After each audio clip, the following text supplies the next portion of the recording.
Alors, soyez les bienvenus à votre Tam Tam Canada du 4 décembre 2016. On fait un bonjour à la caméra, on fait pour ceux qui nous voient, évidemment. Pour ceux qui nous entendent, le message est le même s'il est transmis différemment. Nous révélons aujourd'hui le vrai visage bilingue à deux faces du Canada et vous n'avez pas besoin de caméra pour comprendre la situation. Vous aurez besoin cependant de vos deux oreilles. Good morning, Stéphane.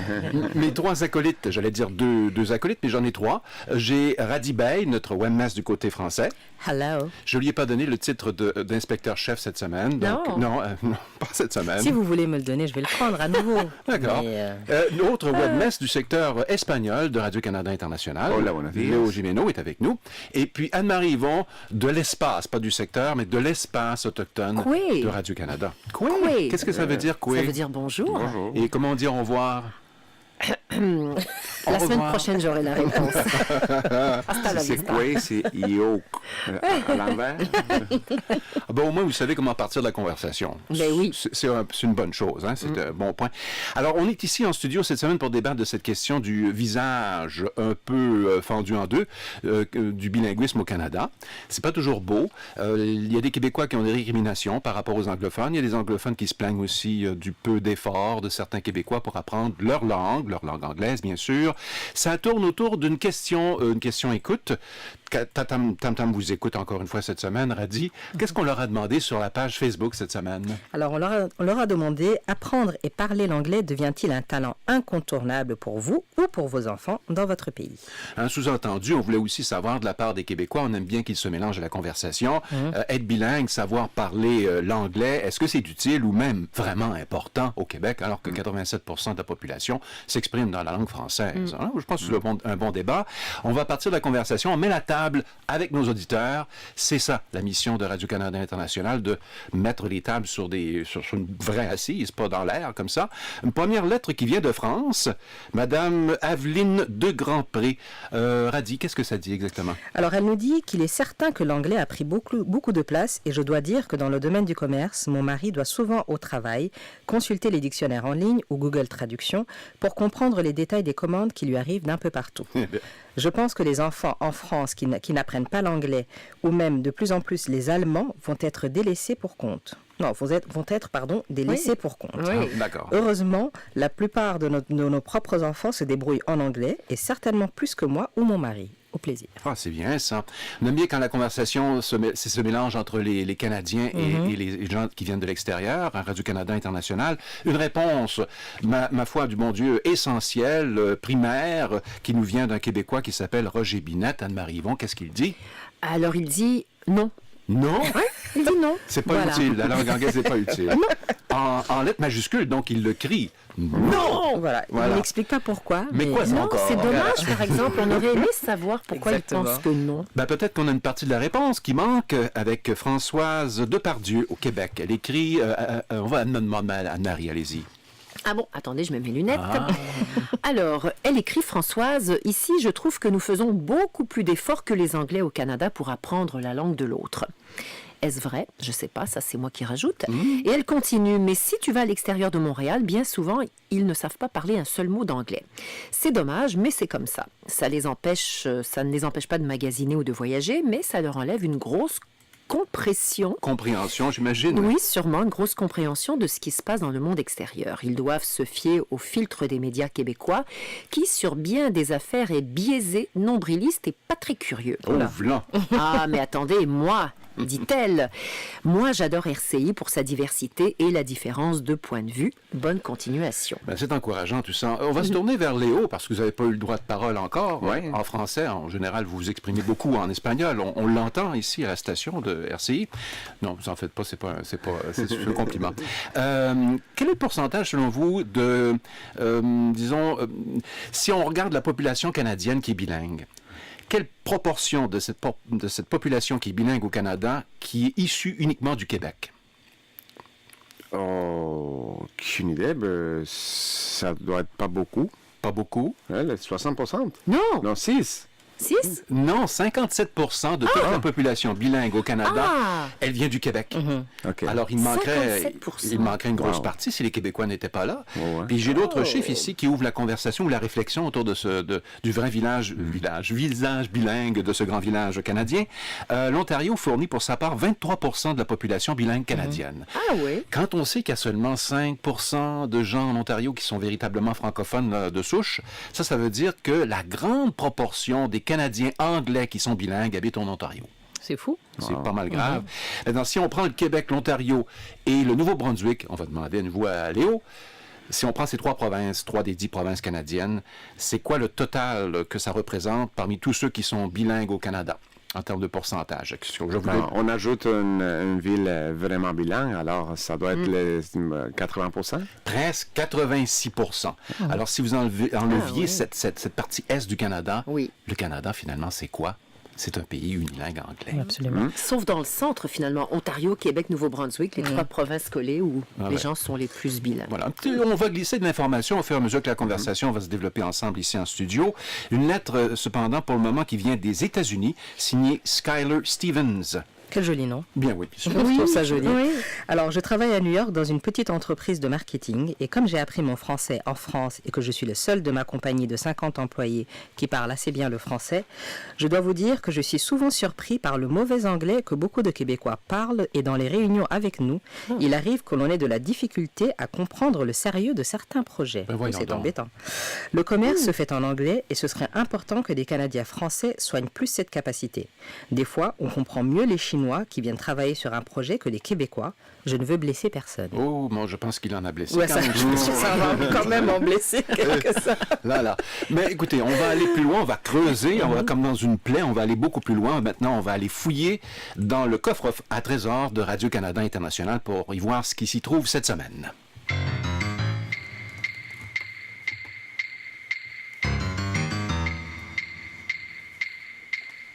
Alors,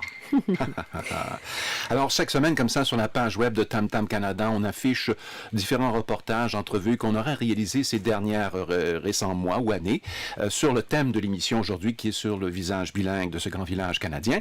Et on trouve d'abord ceci, un reportage, une entrevue d'Anne-Marie Yvon avec quelqu'un qui fait bien plus que de parler le français et l'anglais parfaitement. Je me rappelle très bien de cette entrevue, d'ailleurs. C'est récent? Oui, c'est récent parce que l'événement avait lieu, je pense, au début de l'été ou juillet 2016. C'est l'Université Concordia de Montréal qui accueillait un symposium nord-américain des polyglottes. Mais il faut que je vous raconte une histoire avant d'aller plus loin.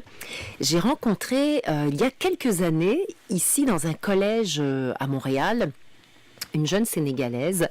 Elle était venue ici pour un échange étudiant et tout, et je me mets à discuter avec elle. Elle a 18 ans, cette jeune femme.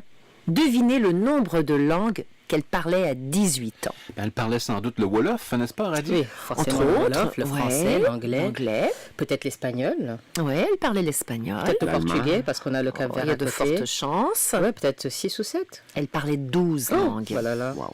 Elle voulait travailler pour les Nations Unies un jour. Je pense qu'elle va... J'espère qu'elle l'a eu. Elle parlait 12 langues et elle me disait, c'est pas fini, j'en apprends encore. C'est ça, du point de vue des experts de langue, quand on surpasse les 5 langues, après, c'est très facile. Parce que le cerveau, il s'habitue à ça, à changer, à faire le switch. Il fait les relations. On pense directement dans ces langues-là. Jusqu'à 8 ans, 9 ans, c'est naturel, apprendre 2-3 langues. Après, c'est un effort. Parce que jusqu'à ces moments-là, on fait juste apprendre. Après, on fait d'autres choses, puis c'est beaucoup plus difficile. Et trouver le temps pour le faire. Mais... Je peux donner l'exemple d'une autre Sénégalaise, moi. Oui. Moi, que j'ai appris 3 langues avant 5 ans. Et pour apprendre l'anglais, ça a été extrêmement facile pour moi par la suite. Et je pense que c'est clairement à cause de ce que tu viens de dire, Leonardo. Parce qu'effectivement, je pense que mon cerveau était déjà prêt à accueillir autre chose. Combien de langues aujourd'hui? 4. 4, il y a le français. Mais il faut dire qu'Aradhi est plus intelligente que la moyenne des gens. Hein? Tout à fait d'accord. Alors là, ici, j'ai des promotions, des compliments, mais je vais rester toute la semaine dans ce studio à vous attendre. Vous êtes très éclairé. Merci, Stéphane. Est-ce qu'on est polyglotte polyglotte à partir de 3 langues, quand on connaît 3 langues, d'après Oui. vous? Oui. Poly veut dire plusieurs. Poly, ouais, est-ce que ouais. 2 c'est bilingue, j'imagine? 2 c'est bilingue et après on 3, c'est devient multilingue, donc D'accord. polyglotte. Très bien. Ouais. Alors- Et justement, Joey Perugino, que j'ai interviewé sur ce fameux symposium, il est polyglotte. Lui, il parle plusieurs langues, il n'en parle pas 12, mais il en parle quelques-unes. Si vous voulez, on va lui laisser la parole. D'accord. On écoute ou on regarde. Si vous, bien sûr, vous êtes sur Facebook, vous regardez les autres, vous écoutez.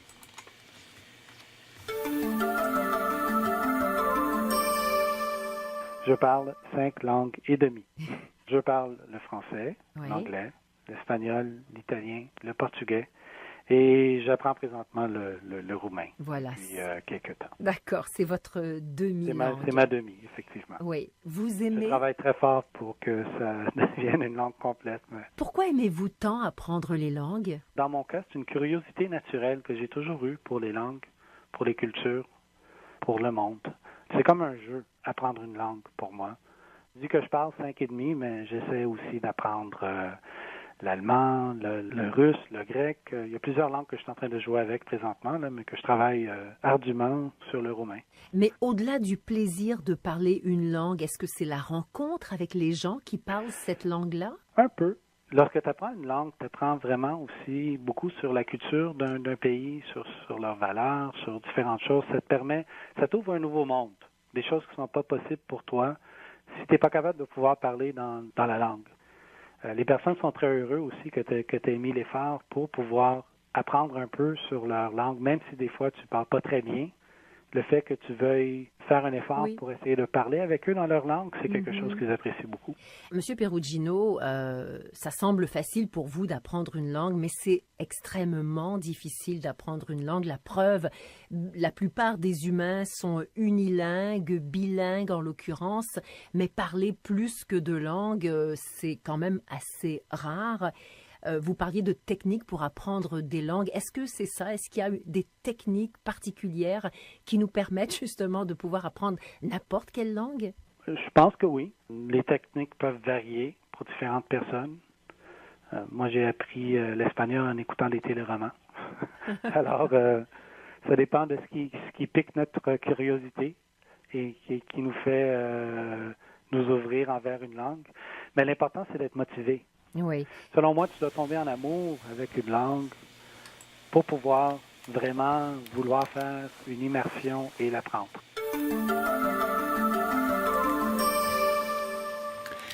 Alors voilà, ça c'est un bel échange avec quelqu'un qui vraiment, c'est très agréable de l'écouter. On sent qu'il avait beaucoup plus à dire, Oui. et c'est le cas.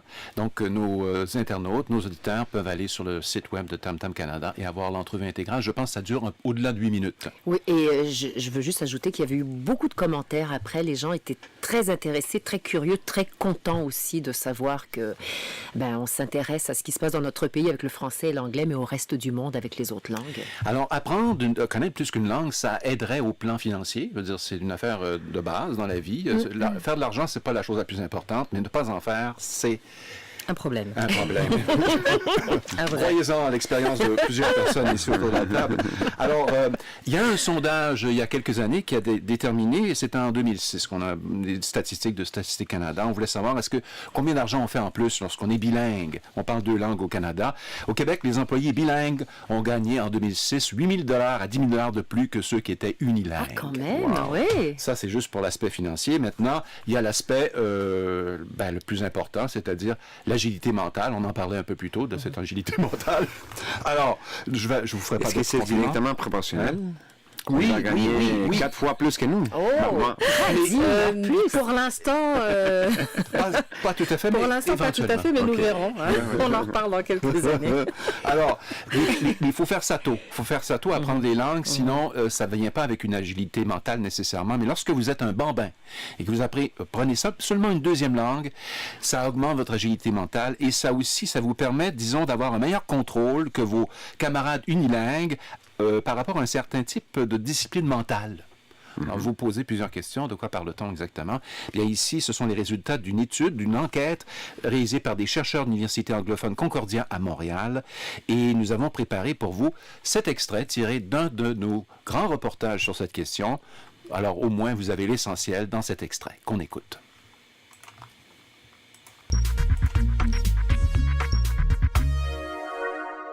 Alors, d'être bilingue, ça veut dire d'exercer une espèce de gymnastique mentale régulièrement.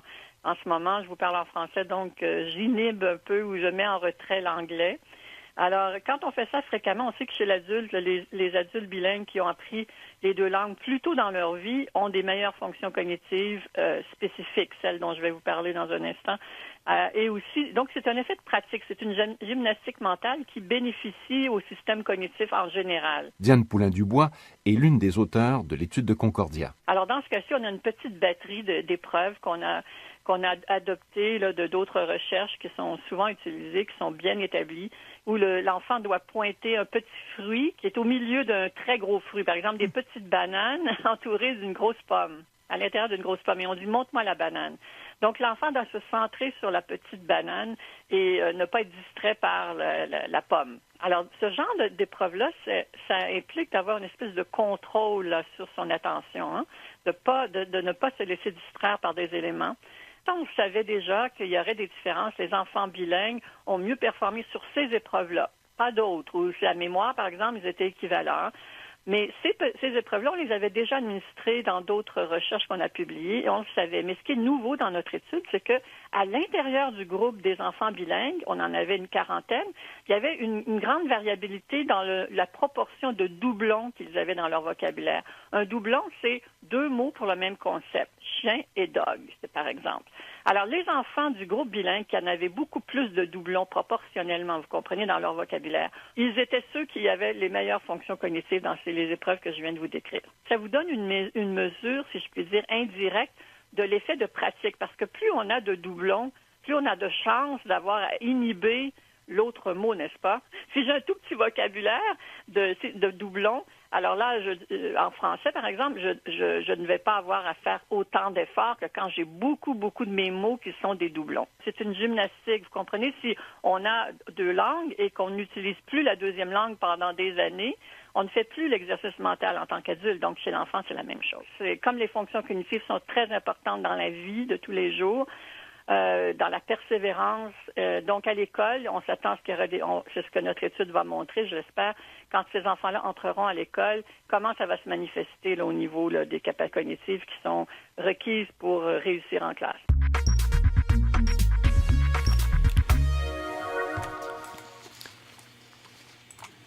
Alors, on vous a montré les beaux côtés du bilinguisme au Canada, ou en tout cas potentiellement ce que ça pourrait être, le polylinguisme. Polylinguisme, oui. J'en perds mon latin ou mon grec, là. Polyglottisme, tant qu'à y être. Je pense que ce serait mieux. Je pense que ce serait mieux. Alors, d'abord, on va les lettres des auditeurs pour la suite des aventures ensemble. Monsieur Descroteaux au Québec, Radi, qu'est-ce qu'il dit? Si le bilinguisme anglais-français au Canada est bon pour les affaires, cela indique qu'il l'est aussi au Québec. Il est vrai que beaucoup d'anglophones ne parlent qu'une seule langue, et ce, en grande partie parce que la langue anglaise est si utile à travers le monde. Il nous dit qu'il y a environ 1 milliard d'individus qui parlent anglais. L'apprentissage obligatoire d'une deuxième langue rehausserait de beaucoup les opportunités de carrière et d'affaires à travers le monde pour les Canadiens. Par contre, il y a beaucoup de Québécois qui ne parlent que le français, et pourtant seulement 200 millions d'individus à travers le monde parlent cette langue. Ils vivent surtout en Afrique. Exactement. Protéger sa langue natale est une chose, mais refuser l'utilisation de la deuxième langue la plus parlée au monde en est une autre. Monsieur Croteau, écrivez-nous plus souvent. Monsieur ou madame. Monsieur ou madame, et très, très sage. Ouais. Très sage. Laurent Desbois, je ne sais pas d'où il écrit, qui il est, mais il nous parle du bilinguisme qui serait en baisse au pays, Anne-Marie. Oui, mais en fait, il doit être canadien parce qu'il dit la cote du bilinguisme est en baisse au pays. Et il n'a pas d'autres détails? Non, c'est tout. Ah, bien, grâce à RCI, voici d'autres détails. Selon une nouvelle enquête nationale portant sur les années 2061 à 2021, on remonte loin, là? 2061 1900. Je me reprends. Oui. 2061 à 2011. Back to the future. Là, vous pouvez me citer.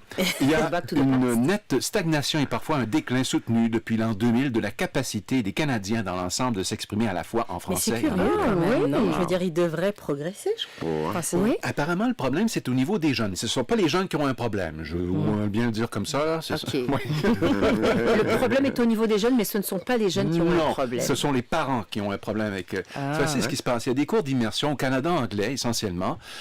C'est très populaire depuis les années 80. Il y avait 1,6 million de jeunes Canadiens anglais qui étaient dirigés vers des classes d'immersion où essentiellement on apprend les leçons tous les jours dans la langue de l'autre, donc en français. C'est pas toujours de qualité, remarquez, mais au moins il y a un effort. Donc ça donne un franglais. Au moins, je connais très bien, donc je peux vous dire, j'ai assisté à des cours. C'est pas toujours bon, mais au moins ça permet à des anglophones de ne pas arriver tout nus lorsqu'ils arrivent au Québec, de rien comprendre. Ils arrivent au moins avec un acquis. Mais là, depuis l'an 2000, il y a une baisse. Moins de parents sont convaincus que c'est un avantage pour leurs enfants de parler le français dans l'avenir, pour les revenus, pour l'argent, pour la carrière. Ce serait peut-être une autre langue comme l'espagnol. Il y a un déplacement. Il y a donc une érosion ici de la capacité du français d'attirer, d'être un pôle d'attraction. Ça, c'est ce que je dis. Mais si vous voulez, je pense qu'on a même une spécialiste ou un spécialiste sur cette question. On a préparé pour vous cet extrait à partir du coffre-fort, non, du coffre à trésor de Radio-Canada International.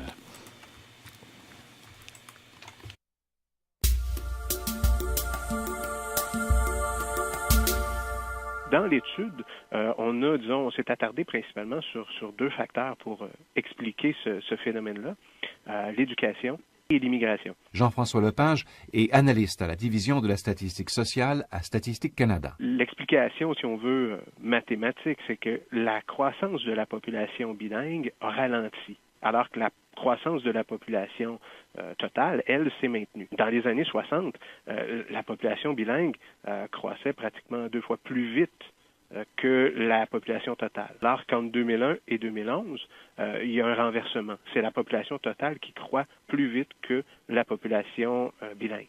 C'est sûr qu'il y a beaucoup d'immigrants. C'est le principal moteur de la croissance démographique au Canada. Donc, l'immigration est très importante. Et il y a beaucoup d'immigrants qui sont bilingues. Mais ils vont souvent, comme ils ont souvent une langue maternelle autre que le français et l'anglais, leur bilinguisme, ce n'est pas le bilinguisme français-anglais. Par contre, il y a quand même beaucoup d'immigrants qui ont le bilinguisme français-anglais et ils contribuent également à la croissance de la population bilingue. Mais leur taux de bilinguisme, si on regarde en proportion, à l'extérieur du Québec, c'est 6% des immigrants qui sont bilingues français-anglais.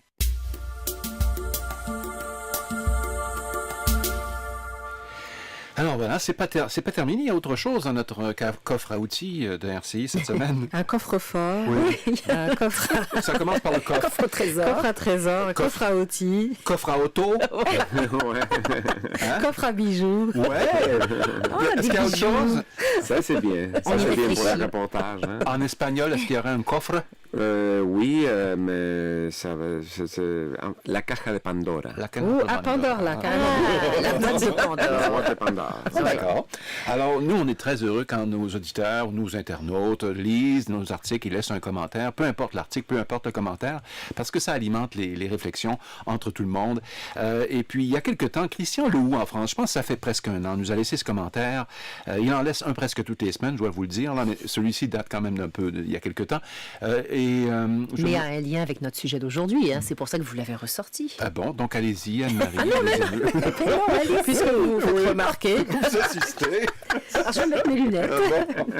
C'est bien. Alors, Monsieur Lehoux, vous dites, je pense que le gouvernement canadien doit encourager les habitants du Canada anglais à apprendre le français. Mais je pense aussi que le désintérêt que ces derniers expriment à ne pas vouloir parler français relève de la réalité qui se présente à l'échelle mondiale, faisant de l'anglais une langue universelle, d'où l'inutilité de parler le français, qui est une langue qu'ils jugent inutile pour leur vie quotidienne et professionnelle, mais aussi en se targuant l'idée que les Canadiens du Québec sont suffisamment bilingues et qu'il est inutile pour eux d'apprendre le français car il serait suffisant pour eux de parler anglais et de se faire comprendre des Québécois. C'est une longue phrase. Ah oui, vos phrases sont très longues, Monsieur Lehoux. La prochaine fois, plus de points. Et de virgule. Et il termine en disant « Malheureusement, il est triste qu'il y ait trop d'immigrants non francophones au Canada, car cela pourra proportionnellement causer un préjudice à l'avenir de la langue française au Canada en faisant d'elle une langue très minoritaire. » Et puis-je faire un commentaire, justement, justement le fait que les phrases soient longues, parce qu'elles sont quand même bien, les phrases de M. Lehoux. Elles sont bien. Elles sont longues. Mais c'est peut-être ça un des problèmes du français. Son côté un peu moins pragmatique que l'anglais, où pour dire la même chose, il faut tellement plus de... Voilà, c'est une langue magnifique et que j'aime profondément, mais il faut l'avouer, hein, elle ne va pas direct droit au punch. Hein, c'est ça son Pour problème. l'espagnol, c'est très compliqué d'apprendre à écrire en français. Ah oui. Le français parlé, c'est plus ou moins, on a notre accent toujours, on va l'avoir, il n'y a pas de problème. Mais l'histoire, c'est parce qu'on n'écrit pas ce qu'on lit. C'est différent. OK? Il y a beaucoup de lettres pour faire un son. Ouais. En espagnol, caja, c'est C-A-J-A. Caja. C'est ça. Boîte, B-O-U-A. C'est ça. Tu dis pas boîte, tu dis boîte. Ouais. Coffre, ça prend deux F. Voilà. Ouais, effectivement. Alors, c'est complexe. On ne peut pas en vouloir, l'écrire. finalement. On ne peut pas en vouloir peut-être aux gens d'avoir du mal Non. et de délaisser, alors que malheureusement, c'est une langue si belle. Belle Oui. observation. Non, Mais c'est quand même la langue de la diplomatie. J'apprécie votre diplomatie de nous décrire ça en français. J'apprécie beaucoup. Serge Belair au Québec, je ne sais pas ce qu'il dit, mais j'espère que c'est diplomatique quand même. Hein? Anne-Marie? Ah oui, attendez. Ben oui. Alors, Monsieur Belair, vous dites qu'il faut miser sur la volonté d'apprendre le français à des immigrants plutôt que sur le seul facteur de sa connaissance. Mais il faut aussi que les Québécois y mettent du leur, en se faisant un point d'honneur de toujours leur parler en français. Dans la vie quotidienne, ce qui n'est malheureusement pas ce qu'on peut observer à Montréal, notamment, où chaque fois qu'un nouvel arrivant est en contact avec un Québécois, celui-ci fait tout ce qu'il peut pour lui parler en 3 petits points anglais. C'est vrai, ça? Est-ce que c'est vrai qu'on vous a déjà... Vous êtes arrivé ici? Non, mais quand on a de la difficulté à s'exprimer en français, ils changent. Les switches, c'est automatique. Ouais. D'accord, mais il n'y a pas beaucoup de Québécois qui parlent nécessairement l'espagnol, là. C'est ça. Ouais. Puis non, en plus, c'est que j'ai trouvé quand j'ai commencé l'histoire du français, c'est que les gens dans la rue, si tu parles français mal, c'est pas bien vu. Ah ouais? Mais les Français, l'anglais, si on parle anglais mal, les anglophones, ils s'en... Tout va bien. Mais encore Ouais. une autre observation que je vais tenter de faire de la manière la plus diplomatique possible. D'accord. Il faut dire que le français a plus tendance à critiquer ou s'arrêter sur la grammaire. C'est-à-dire que si ouais, vous ça, faites c'est- une faute... On est exigeant. Oui, hein. oui, le français, lorsqu'on fait une faute, il va dire « Ah, mais non, haha », il faut toujours qu'il mette le doigt dessus. Il alors va que trouver un l'anglais- malin plaisir. Exactement. Oui. Absolument. Alors que l'anglophone, lui, Ouais. souvent, il va juste passer, il va comprendre Oui. que, bon, voilà, Oui. C'est voilà des ce que choses vous qui essayez de arrivent. dire, voilà ce que vous essayez Mais on de sent dire. que l'honneur national vient d'être complètement... hein? Non, mais l'histoire, c'est ça va plus loin. À la maison, moi, quand mes enfants ils font quelque chose qui ne va pas, moi, j'ai arrêté de dire des choses en français. Ah oui. Parce qu'ils commencent à rire, puis à corriger mon accent. Non, Ils corrigent mon accent quand je... Alors, je l'ai fait en espagnol, directement. mais j'ai trouvé la solution et je l'ai appliquée il y a plusieurs années à l'université. J'animais une émission de radio à l'Université d'Ottawa, qui est une université bilingue, et je faisais l'émission de radio avec un co-animateur anglophone.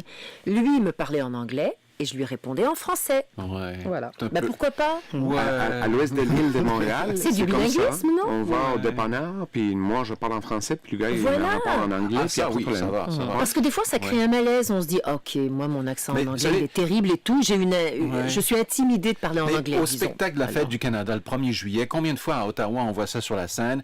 And now we're going to be seeing a new group that sings very well. Et maintenant, nous allons voir un groupe Oui. qui chante très bien. Mais on ne devrait pas le faire nécessairement. C'est ridicule, là. Oui, on est bilingue. On est mais- bilingue ou on l'est pas. Ouais, Ouais, mais c'est un petit côté artificiel, un J'avoue, peu. oui, Il y a un effectivement. mot très québécois pour dire quétaine. Ouais, c'est vrai. C'est quétaine. Keten. Comment ça s'écrit? Keten. Enculé. Avec un cul. Et je vais terminer la lettre de Monsieur Belair. Oui, allez-y parce donc. qu'il se pose la question, à qui la faute? Je vais le faire sans lunettes en plus. Il dit, si les gens d'ici ne tiennent pas à leur langue, toute la réglementation au monde n'y changera rien. Bon, c'est bien. C'est vrai, il a C'est raison. vrai. À la base, Ouais. c'est nous. À la base, c'est comme ça qu'on élit des présidents aux États-Unis, vous savez. Hein? Tout vient de nous. Ouais, on est responsable de tout. Tous les moyens sont bons pour revenir à l'élection américaine. Ça Merci, parle de Stéphane politique. Il Parent. faut parler de politique, de religion, c'est des sujets importants. Sexualité Ouais. la semaine prochaine d'ailleurs. Alors, avant d'en venir à la semaine prochaine, une vidéo avec, on va voir qu'on n'est pas tout seul à vouloir apprendre plus qu'une langue dans un pays bilingue. On va aller au Cameroun, le seul autre pays au monde qui est bilingue anglais-français. Moi, après, c'est des choses beaucoup de gens ne le savent pas. Et moi pas non plus, seulement, je en le savais fait. J'imagine qu'il y a des langues Oui, vernaculaires aussi, là. Oui, Ouais. certainement. Alors, je vais vous proposer d'écouter... Attendez voir, est-ce que j'ai son nom ici? Suzanne. Oui, Suzanne, son nom de famille? Noucha. Noucha, au Cameroun. Je ne sais pas où elle habite, mais on lui a parlé il y a quelque temps. Voici ce qu'elle dit.